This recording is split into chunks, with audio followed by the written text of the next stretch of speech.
Martin North, John Adams, in the interest of the people. Hello, John. Hello, sir. How are you going?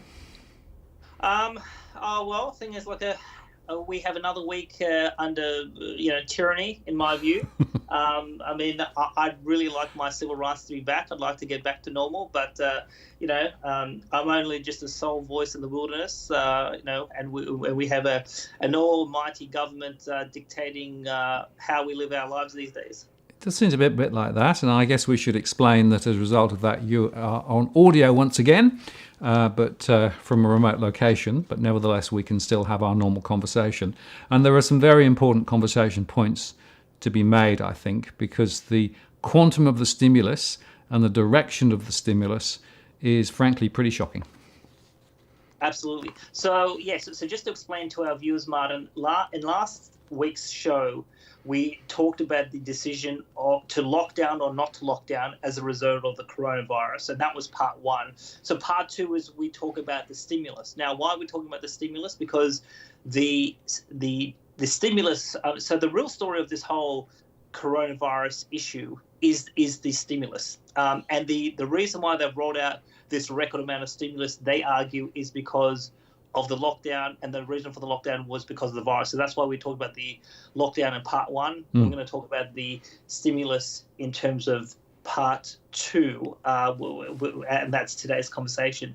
So to be honest, I'm very upset, Martin, in terms of the stimulus. There are some short-term impacts on the stimulus, and there are some long-term impacts, and I think most Australians don't understand those long-term impacts, and I think those impacts are going to be quite irreversible, and we'll get into the reasons why I believe that. But before we get into this, I just want to explain to our viewers, because sometimes people ask me, and I get correspondence all the time, why am I doing what I'm doing in terms of the show with you and some of the other activities that I've been doing over the last few years. And for me personally, what drove me to say, hey, I need to actually speak up starting in 2016 was actually I've got two children now, but I only had one daughter back then. And one of the main things that that drove my thinking in 2016 was, my daughter was 2 at the time, and now she's about to turn 6. And so I thought to myself, well, when she turns 18, what sort of Australia will she inherit? And will she actually have a better Australia than what I had when I turned 18, or will it be worse? And so I having worked in Parliament and knowing how incompetent some of these politicians are, I personally didn't trust the politicians to actually govern the country. And I had quite a few people say, well, who is it? Why is it your role to actually warn people about this economic crisis? Why don't you leave it up to the politicians? And I said, well, I used to work with them, and I know how bad they are. So I can't trust them there. So, one of the reasons why I'm very upset with this whole stimulus package that has happened is that we've basically stuffed at least 1 or 2 generations of Australians going forward, and that includes my kids.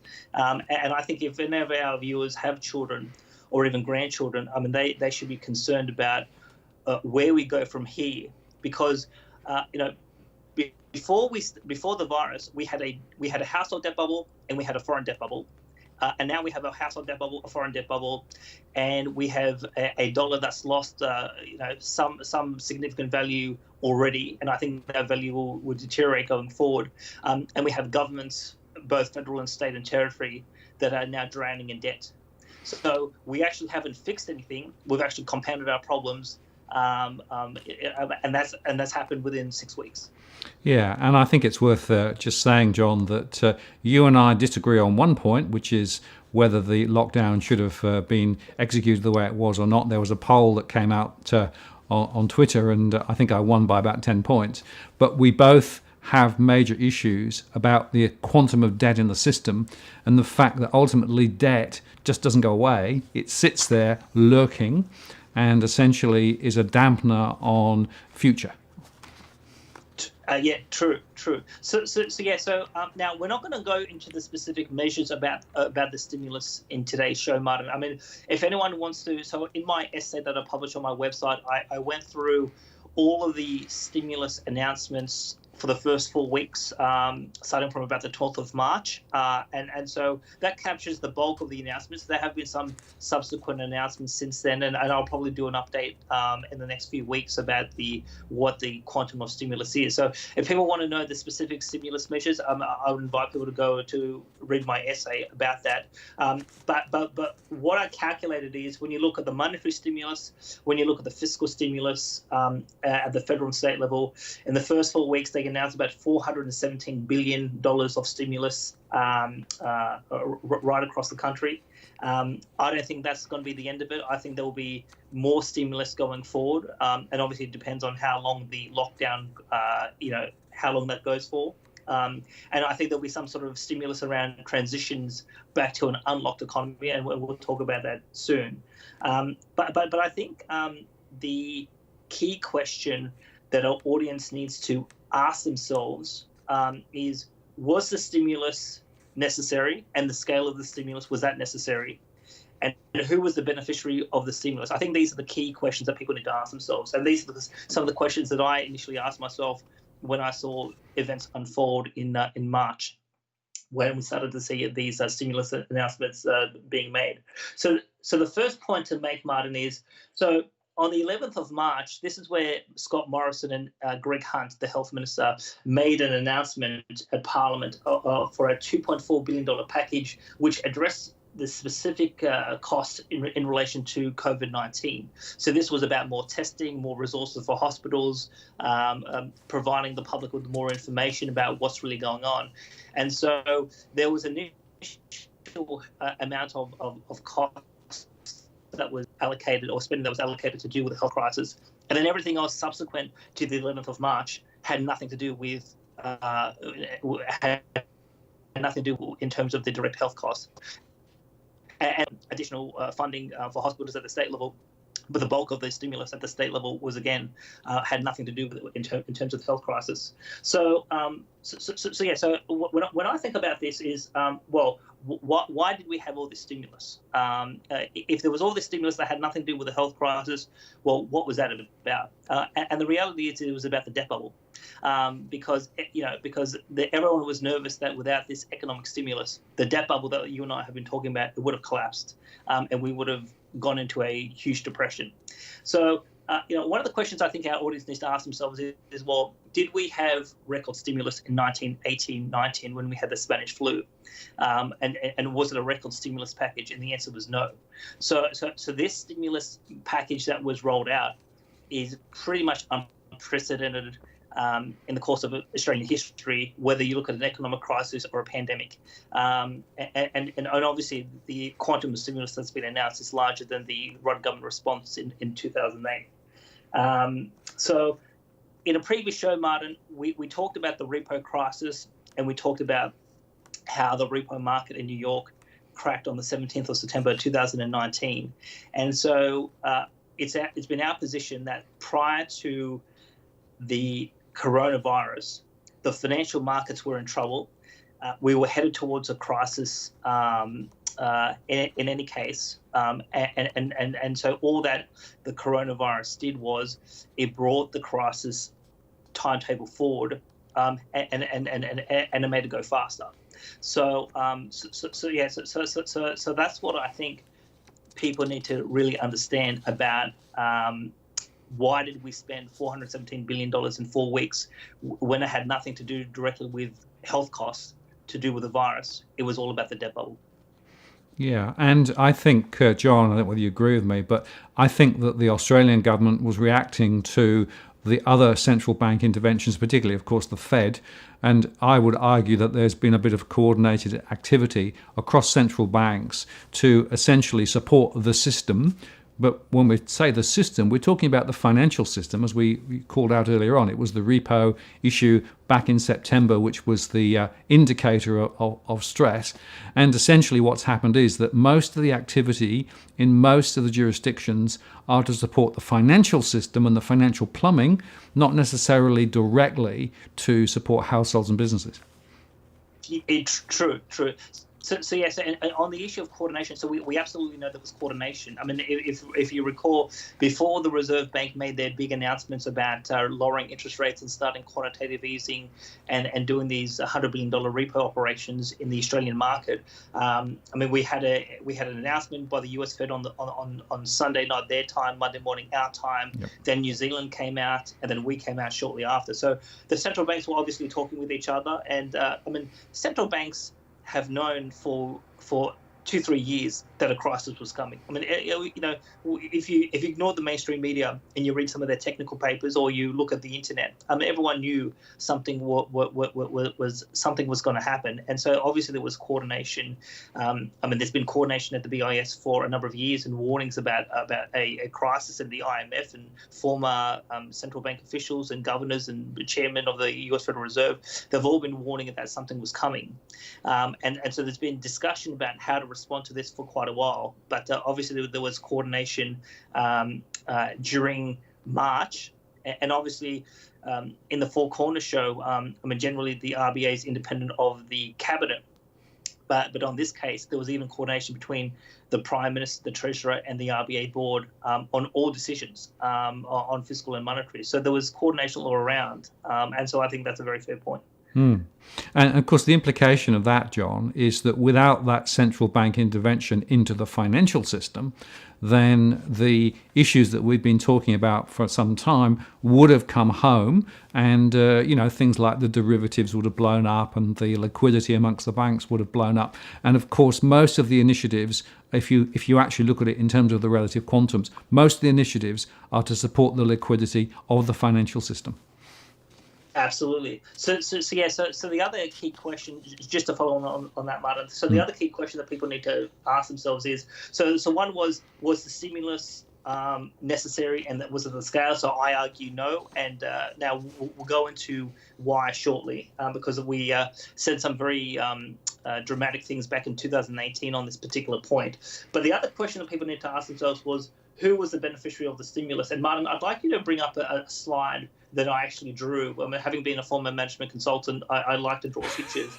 And so this is a picture that's from my essay. And basically what I tried to capture is, well, where did all this stimulus go? And I've got a lot of boxes on the screen. And we've got the Australian economy on the left-hand side and the global economy on the right-hand side. And so basically what I can tell is, the stimulus went into 3 key sectors. One was directly into the banks. Another one was directly into domestic financial markets. And then obviously a lot of the fiscal stimulus went directly to households and to businesses. So when we say that the banks got bailed out in this process, so obviously the money that went straight into the banks, that was to give them liquidity, because there was foreign hedge funds that were selling government bonds quite dramatically, and even Christopher Joy was warning of a liquidity crisis in the banks. So that's how the banks got bailed out, number one. Now, the QE was designed to lower interest rates, so that the borrowing costs for banks wouldn't be elevated. So the QE, that was a direct intervention into the financial markets. And obviously with the Australian Office of Financial Management, which sells our bonds, with their $15 billion program, what would they be doing with that? They'd be buying mortgage-backed securities and asset-backed securities in order to ensure that there's no defaults or there's no dramatic pricing in that sort of segment of the market that would cause issues with broader interest rates and other financial prices. And then on the issue of household stimulus and business stimulus. Now, why would they be giving households and businesses all this money? It's because they don't want households and businesses to default on their debts, because you have to think to yourself, well, without the stimulus, what would happen to households and businesses that would have defaulted on the debts, and our banks would have went under. And that's something that actually Christopher Joy, talked about in a recent podcast with Joseph Walker on the Jolly Swagman podcast, where Christopher said that that our big 4 banks would have gone had there not been any stimulus. So there are no doubt some of our viewers and a whole bunch of other Australians who are receiving these payments. And the question is, well, were the payments there to help individual businesses or households, because that's the way the government presented it. So this was all about supporting households and businesses, or was it really there to bail out the banks, because without them, the banks would have gone? Yeah, I mean, it's a very important question, and I think we can conclude that had there not been the flow of funds essentially into the banking system and into households, because basically households are getting 6 months holiday on their repayments, which means that they can sort of the banks can then sort of say, well, that's fine, those loans are not gone bad. We also know that a number of businesses, of course, can now get help as well. And I just want to highlight, John, that the latest data that's coming out both from the ratings agencies and indeed from NAB today was that mortgage delinquencies were actually rising before this all happened. Yeah. So it goes back to the old chestnut question between you and I, Martin: conspiracy or convenience. But the virus and the stimulus response came at the opportune time. And obviously, the other point to make is, Martin, is that given that we have a foreign debt, gross foreign debt is about 2.45 trillion, and a lot of that foreign debt is short-term foreign debt concentrated in the banks. So by helping the banks, our domestic banks, we're ensuring that we're not going to default on our foreign creditors, who are foreign banks, foreign hedge funds, foreign governments who have lent us nearly $2.5 trillion to basically live the lifestyle that we're living now, which is, in my view, quite unsustainable. So the question is that now a lot of people have said the government had no choice but to spend this money. And I think actually in the next show, I want to actually go through some of these comments that happened on Four Corners last week, where you had a number of personalities saying, well, there was no choice but to do the stimulus. And because the stimulus has basically trashed the dollar in terms of its purchasing power, versus gold, for example. But it's also created generational debt. So we've created a mountain of debt, which would take a whole generation to pay off, if we're going to pay off it in some sort of normal fashion. And so a lot of the mainstream media, the parliamentarians, all of the establishment economists, they've all said we had no choice but to spend this money and to inflict this damage on 2 or 3 generations of Australians. Now, I reject that premise wholeheartedly. And so basically I say there was a choice. Now, you and I had a discussion about this 2 years ago. So we interviewed Sean Quinn, who's a mate of mine who was in Ireland between 2006 and 2008. So on that occasion, we talked about Anglo-Irish Bank, and Anglo-Irish Bank was bailed out by the Irish taxpayer. The ultimate beneficiary of that bailout was German banks, who had lent Anglo-Irish Bank and the other Irish banks a lot of money to fund the housing bubble. And we asked Sean on that occasion, point blank, was the bailout worth it? And we also talked about what would our response be if the situation came here in Australia as to if we had to bail out our foreign creditors. So why don't we actually play that clip, Mark, because I think that's quite important. Just before we come back to John. Yep. Question I've got is, was the blanket guarantee worth it? I think the blanket guarantee wasn't worth it, because I think at some levels the behaviours are already back. And I think, unfortunately, behavioural economics tells us that we really have to experience some pain somewhere along the line to reform our behaviour. I mean, I don't want to be overly theological about it, but that is essentially the behavioural economics viewpoint. I think we've lost a lot of high quality people out of the country. There has been a net immigration ever since. And you only have to walk around Sydney, Melbourne, or any part. You'll run across upper middle class Irish people all over the place. They're high level of professionals. So basically, there was a long period of austerity, right? Yep. Following the settlement. Yep. Right. A long grind. Yep. But maybe fundamentally not much has changed, right? Because I'm Very seeing little. home prices rising again, I'm Yep. seeing debt rising again, Yep. and it's like history's almost getting to the point where you could The big say, difference is the banks are much more reluctant to lend. right? Okay. Yes. Yeah. But again, that is relative. Right.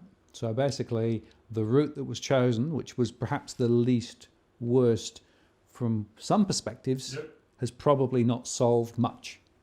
Not a great deal. Right. Not a great deal. So, John, why is this relevant to Australia?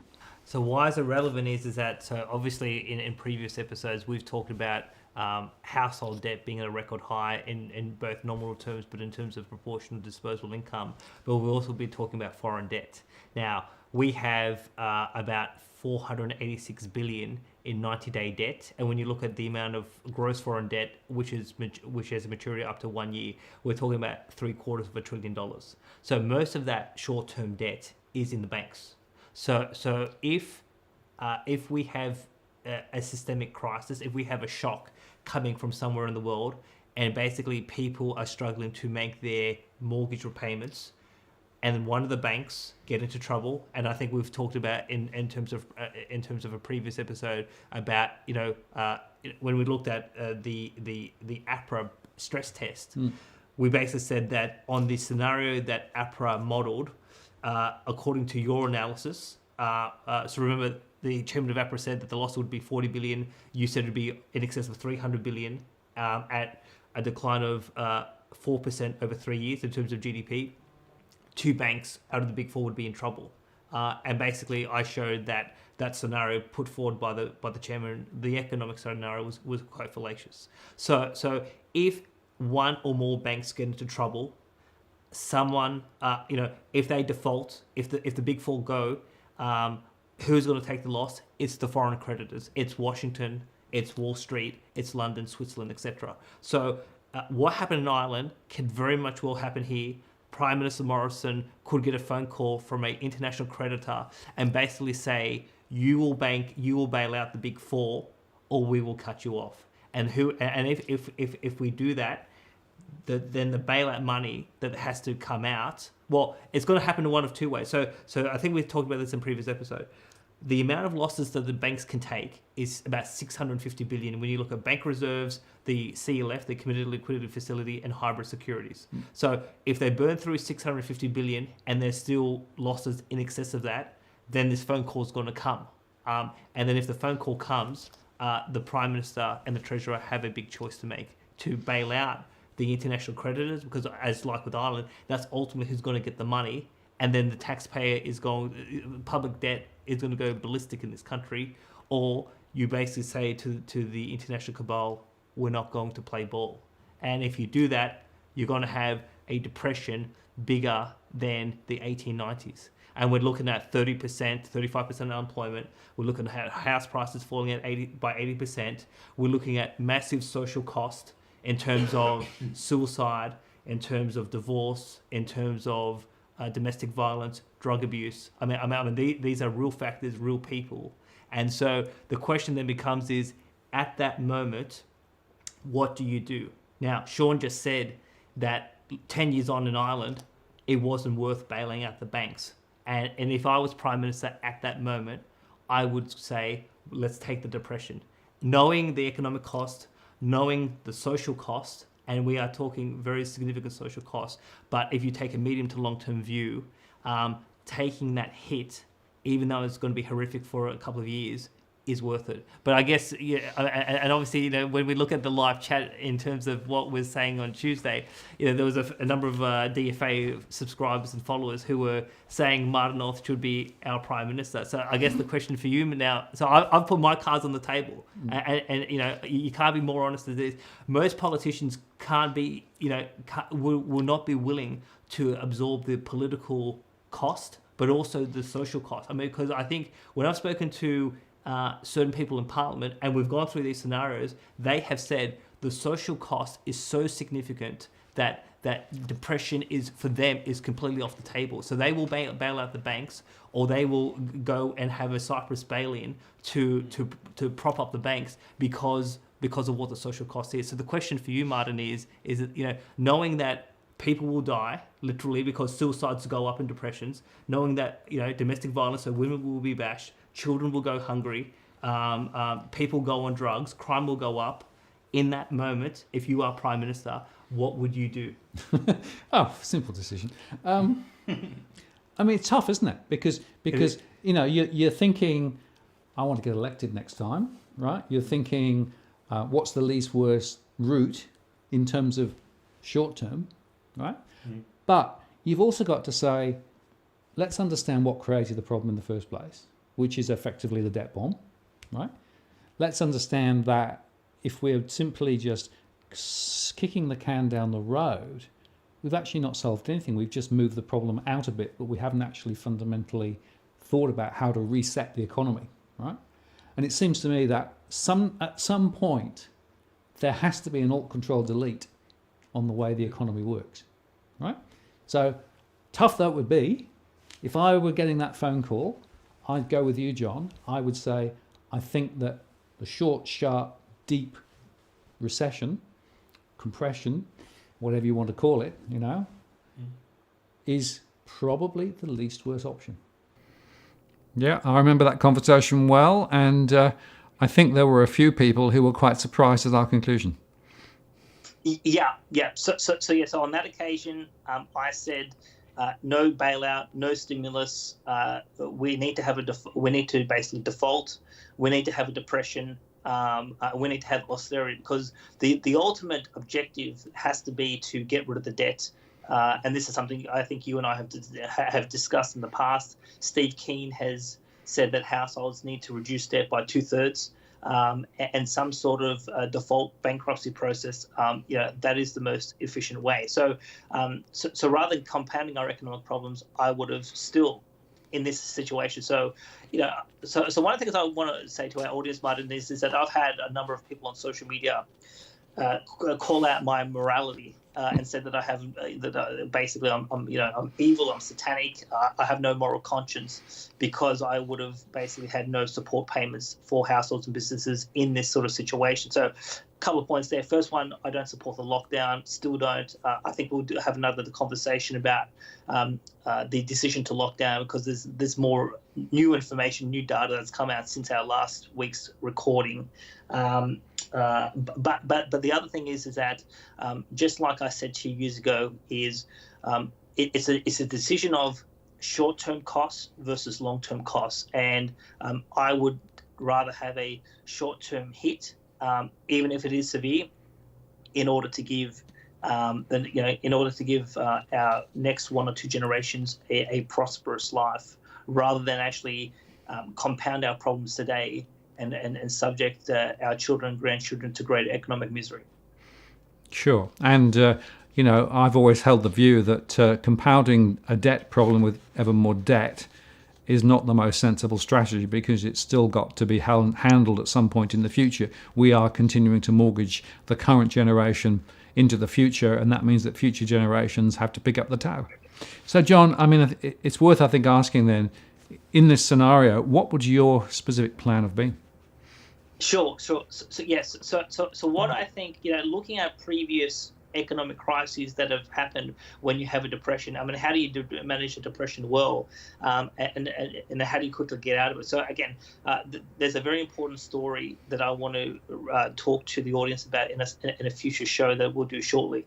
But because people say, well, if you don't do stimulus, what are you going to do? So I absolutely would have, I would have raised interest rates. Now, that seems very controversial, but the objective has to be is, if you're going to get rid of the debt as fast as you can. Yes, it will cause more pain, immediate pain. It's kind of like a Band-Aid. If you've got a Band-Aid, do you rip it off very quickly and it hurts a little bit? It stings, but then it quickly goes away, or do you slowly rip it off and cause more and more pain? So I would have had. We need to provide an incentive to save. We need to provide a disincentive to borrow. I would have reduced government spending.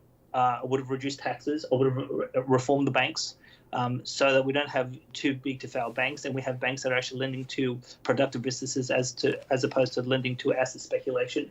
And I would have engaged in microeconomic reform on tax, on industrial relations, on energy policy, and a few other things that would have actually made us, which would actually drive productivity and make it more internationally competitive.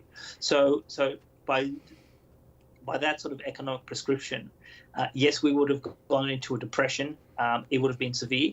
But let me give you an example. I mean, in 1932, Australia had 32% unemployment in the Great Depression, the second highest in the world behind Germany. But 4 years later, we had unemployment less than 10%, whereas in the US, they still had double-digit unemployment. So, there is historical evidence of having a depression, getting rid of debt, and turning the ship around quickly. So that's that is what I would have done, and this is obviously consistent with what I said 2 years ago. But I think it's fair to say, Martin, is that you've had a change of heart on stimulus. Well, no, what I said, if it had been a pure financial crisis, in other words, if it was driven by essentially illiquidity amongst the banks, then I would agree with you, and I still think that you should actually bring that to bear to be able to shake out many, many years of bad behaviour and too much lending and all those things. My problem is that this was created initially by a health crisis, and I'm of the view that there was a requirement to spend specifically to deal with the health crisis, but I'm not sure that the amount of spending that has been ponied up, nor its direction towards the financial system, is the right way to actually go about it. So I would have done some, but I wouldn't have necessarily done what they have done.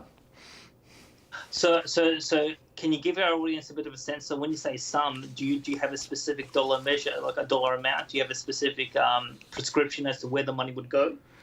Well, I think that probably about 10% of what they actually have ended up spending, I would have probably been comfortable to spend specifically on the health and the virus avoidance measures to because you got to get this virus out of the system one way or the other, right? And so that for me would be where I'd be focusing. I certainly wouldn't be propping up the banks. Okay. All right. So the next part of what I want to talk about, Martin, now is the implications of the stimulus. So here's where I think the rubber is going to hit the road for a lot of Australians, including our viewers. So I think there's an immediate there's a conversation about the immediate term, and there's a conversation about the medium term.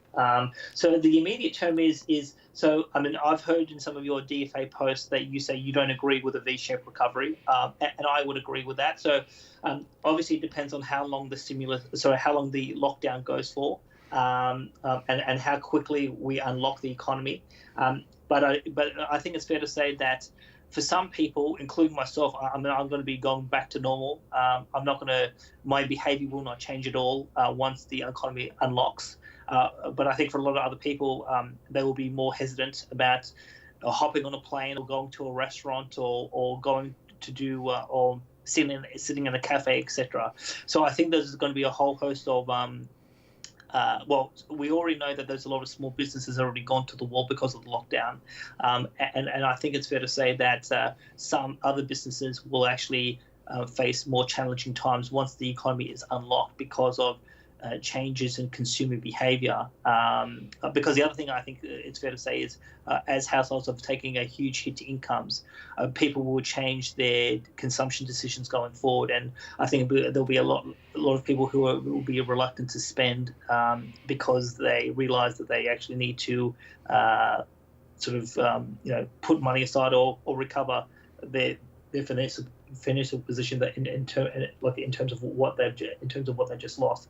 And I think the other key point, Martin, is that so for a lot of businesses, they have got support payments now. They have a reprieve from repaying back the banks on overdrafts or mortgages if they're small business, etc. So how we unlock in the transition, I think that's going to be extremely critical, because if you just say on one day, okay, everything goes back to normal, and you have to start repaying immediately your repayments, and you've got to pay your employees, I think for a lot of small business who are surviving at the moment, they won't be able to survive that sort of transition, because it'll take several months for them to reestablish profitability so that they can comfortably try to make all these repayments. So from a cash flow perspective, how that transition is managed is going to determine whether we have a second wave of business insolvencies and sustained unemployment or not. Yeah, well, I think that's right, John. But I also make the point that the way that the programs have been put together, businesses are actually needing to borrow to pay their employees before they get money from the government. So there is a timing question, and we know that many lenders are still very slow to give businesses the funding that they need to be able to do that. So I'd also argue that the execution of JobKeeper is also creating further problems, and there are many small businesses who I think will never be able to recover from it. So that's the immediate term. Now, my concern is so that's the immediate term. So my concern is more about the sort of the medium to long term. So Marta, what you and I have been discussing over the last couple of years is how we have trapped ourselves into a debt bubble, and we before the coronavirus we could never raise interest rates because the debt bubble would basically explode.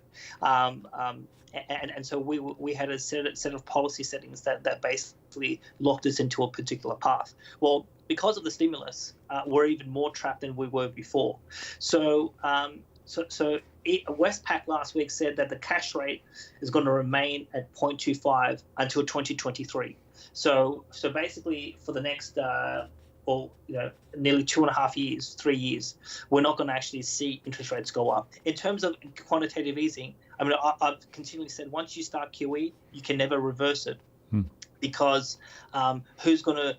I mean, you've bought bonds at elevated prices because there was insufficient private sector demand. So I mean, you can't, if you're going to sell them back into the market. I mean, who's going to buy them at the prices you bought? And so I suspect we're not going to see a shrinkage in the RBA's balance sheet, and I still think that we could even see further rounds of quantitative easing because as the debt bubble continues to grow, that they're going to get more and more desperate. Just like how the U.S. Federal Reserve, their balance sheet continues to grow because of the scale of the debt bubble.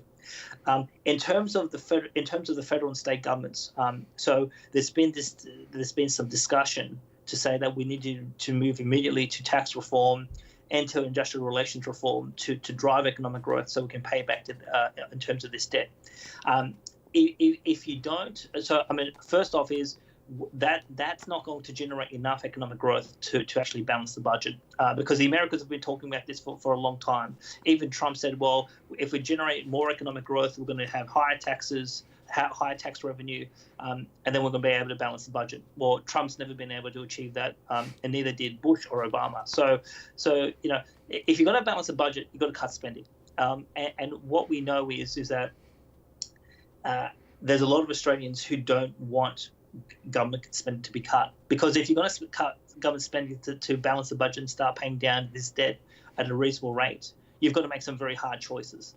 So things like abolishing NDIS, raising the pension age, cutting back on Medicare, cutting back on education, doing things on unemployment insurance, because about 50 to 60% of the government's budget, the federal government's budget, is social welfare, health, and education.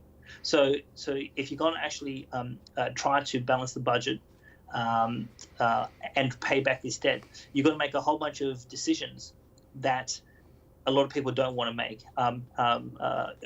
They don't want the government to make. And that's obviously one of the reasons why I was against the stimulus in the first place, because if there's no prospect of paying back the debt, you shouldn't incur the debt in the first place. So where I think we're headed towards is, I think we're headed towards stagflation.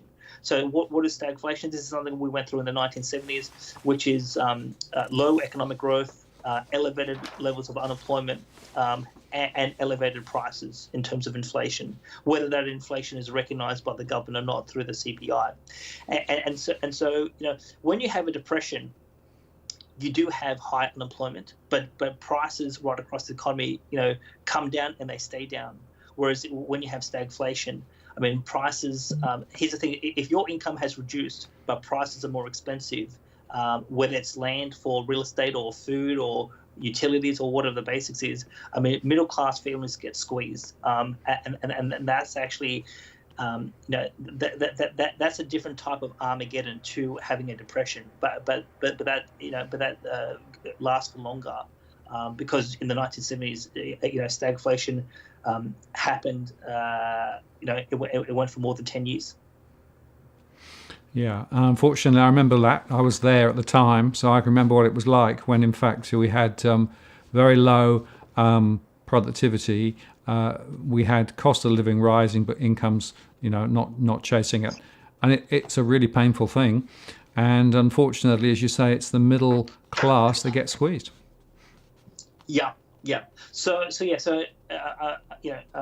Trying to bring this conversation to a close, Martin, is if we don't have, ultimately we have to have austerity. We have to raise interest rates. We need to reduce this debt. We need to reform the economy. We need to cut back on government spending. We need to have balanced budgets and pay back even federal government debt as well as this private sector debt. Because if we don't, this debt bubble is going to continue to grow, and it's going to get out of control. And we're ultimately going to head towards one of three situations: a sovereign debt crisis that could lead to a debt restructuring or an outright default of government debt, and that could be at the state level or the federal level. We could have a balance of payments crisis. So if the dollar continues to if our foreign creditors lose confidence in our ability to pay back the foreign debt, and this is something what we went through with Dr. Peter Brain last year, what you're going to see is the dollar fall. And then if we don't raise interest rates to defend the dollar, we could see runaway inflation and potentially hyperinflation. And again, some people, the MMT crowd and others, think that talking about hyperinflation in the Australian context is quite extreme because it's never happened before. But we're on the same sort of pathway that a whole host of countries who continue to print more and more money. We're on that sort of pathway. But the other thing is, I think we're going to start to see is greater tax confiscation and wealth confiscation as well. So, superannuation. So I suspect going forward, because the federal government is going to be desperate for money, we're going to see further changes in super rules because, it's a $2 trillion pot. And I think for politicians who don't want to actually have a tough conversation with the Australian people about sacrifice, they're going to find ways to find easy money, and superannuation is one of the more obvious candidates. So for Martin, for people like yourself who are close to or for those who are in retirement, I think they will be reasonably spared. But I think in the next few years, particularly for people like me, who's I'm in my late 30s, we're going to start to see some clamping down of superannuation rules, which is going to basically undermine the system and actually undermine people's retirement and their ability to save for retirement. Yes, and you'd suspect that the retirement age will go higher. You will suspect that the ability to save for retirement will be curtailed and incomes will be low. I suspect unemployment will also stay quite high as well, John. So, all those parameters suggest that the growth momentum that people aspire to is not going to come back very quickly. And that just means that the debt sits there lurking and getting more and more difficult. Yeah. Like I said at the very beginning of the show, our economic problems have been compounded. We've got no net benefit out of the lockdown or the stimulus, in my view. Not only, like I said, not only do we have record household and foreign debt bubbles, but we now have governments drowning in debt, even further debt, particularly some of these state governments. And we have a dollar that basically. So let me just touch on this point, Martin. So in early March, the Australian dollar versus gold was $2,462 an ounce. Today it's $2,675 an ounce. So gold in the course of the last 2 months has gone up about $212 Australian, or it's gone up about 8.6%. So that's how much our purchasing power. So you think about how do you measure the value of the Australian dollar? Well, you can measure it against the US dollar, but the US dollar has also fallen against gold. So all these fiat currencies that keep on printing and printing, they're all losing value against real assets. And the traditional way of measuring the purchasing power is gold. So in the course of 2 months, the dollar's lost about 8.6% of purchasing power. And even the Bank of America last week said that they expect that gold in the next 18 months to go to $3,000 US an ounce. So if that were to happen, we will see further erosion of the purchasing power of the Australian dollar over the next 18 months. So, yeah, and it's worth saying, I think the Bank of America is one of the most bullish on gold. There are other people who have rather different views, first point. Second point is, as all of the central banks around the world have been supporting their own economies through the same mechanism, other exchange rates like the US dollar, Aussie dollar, have actually been tracking quite close together. So we're at about 63. So it depends on how you measure the differential movement as to what the situation is. Gold is one way of doing it. It's by no means the only way of measuring it. Sure. All right. Well, that's the gold bug in me. Well, yeah. In a base position where you think that gold is effectively the cornerstone, absolutely right.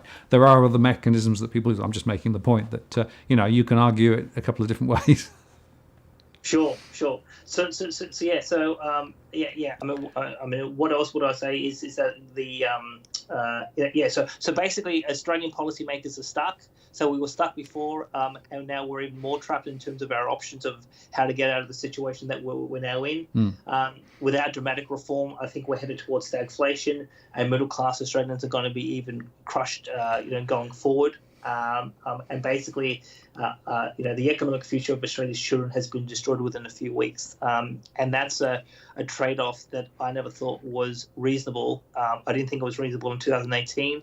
I don't think it's reasonable in 2020. And given that I've got two daughters, I'm extremely upset and concerned about what sort of future are my kids going to have in this country. And I think it's worth saying, John, that a few people were suggesting that we should turn off the interest of the people because it's now happened, right? The event has happened. No, actually, the event may have started, but now it's the policy responses over the next little while that will determine the future of the country. And therefore, it's very important. It's actually ever more important that people making decisions in the interest of the people rather than just supporting the financial system and supporting the big debt. Well, yes. So we were warning about a crisis because of the debt bubble, but the key point for our audience to understand is, well, the debt bubble hasn't gone. I mean, the debt bubble is still here. Still there. So because of what's happened in the last 4 to 6 weeks, I mean, these problems are going to compound, and the debt bubble is obviously growing around the world. So I think we are in an economic crisis now, but I think the economic crisis is going to get worse going forward. And so from my perspective, I think there's still a role to talk to Australians and educate them about the nature of the problem and what is the real pathway to prosperity, not the pathway that we're on today. Yeah, thank you, John. Appreciate your time today, and we'll be back with more discussions very shortly. Martin North, John Adams. In the interest of people, we'll see you next time.